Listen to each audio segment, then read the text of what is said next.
Para pwedeng ilagay siya sa bulsa. At kapag tinanong, Brad, saan ka galing? Wala dyan lang.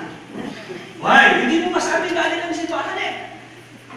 Kung nung araw kaya natin ipagmalaki na tayo ay nasa lumang buhay, sana pag dumadaan po si brother, yung pag may nag-iinuman, at pag napadaan ka doon sa nag-iinuman, ang biro masasabi, itatapon lahat ng anak. Nasasabi, nandyan si Lord.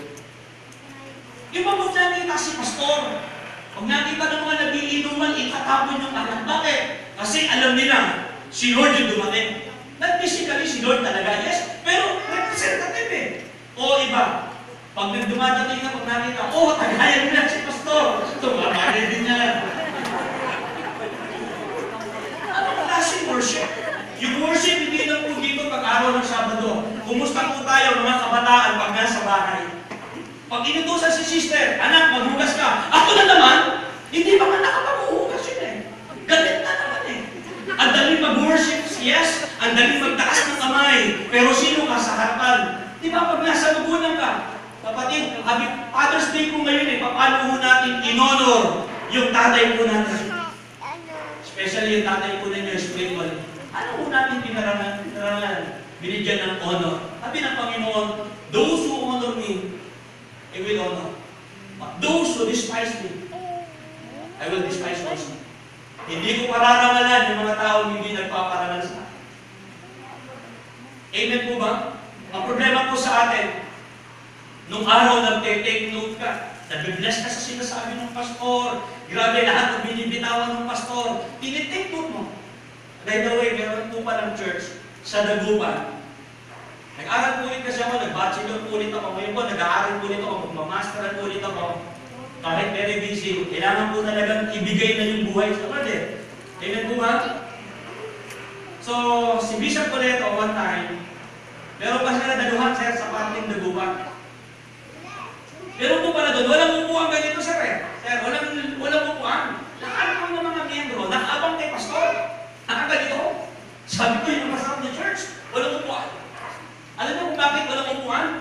Pagka binitawan ng pastor yung word, ang gagawin ng mga miyembro, bibitawan ni pastor, o sino nga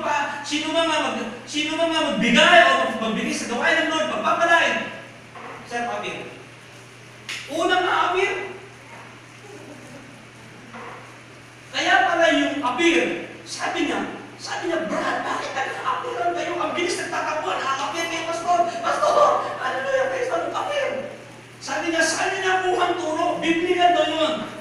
And God appeared to Moses. Kaya pala nag-a-appear. Kasi si Jesus, si Lord daw, nag-appear daw kay Moses, kaya pala appear. Alam niyo mga kapatid, kung minsan nawawala na po yung diwa ng pagsamba sa Lord. Nawawala na po yung parangal sa Lord. Maraming mga kabataan, mga kapatid po kay Jesus. Natanong po natin, sarili po natin. Hindi po tayo ukay-ukay.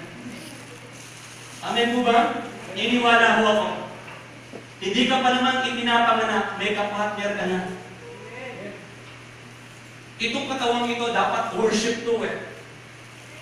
Sir, pa-click mo nga kung naan dyan. Pakibasa niyo po. Romans 12 verse 1.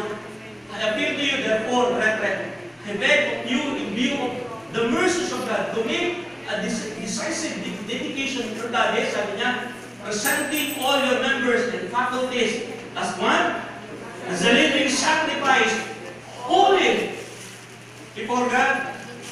Ito ba katawang ito, holy pa rin ba sa Panginoon? Mga kabataan, nalulungkot, maraming mga kabataan po ngayon. Si Nene, buntis na.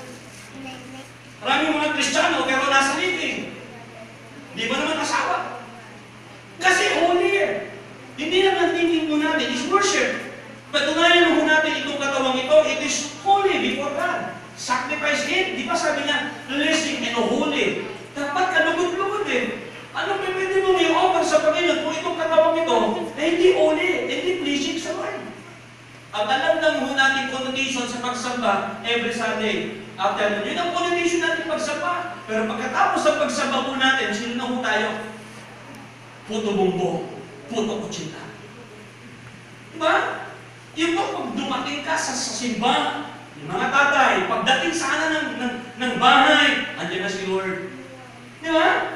Yung ba makita ng mga anak mo, andyan na si Lord. Hindi eh. Pag nakita ng asawa mo, nandito pa, demonyo ka. Umuwi ka pa.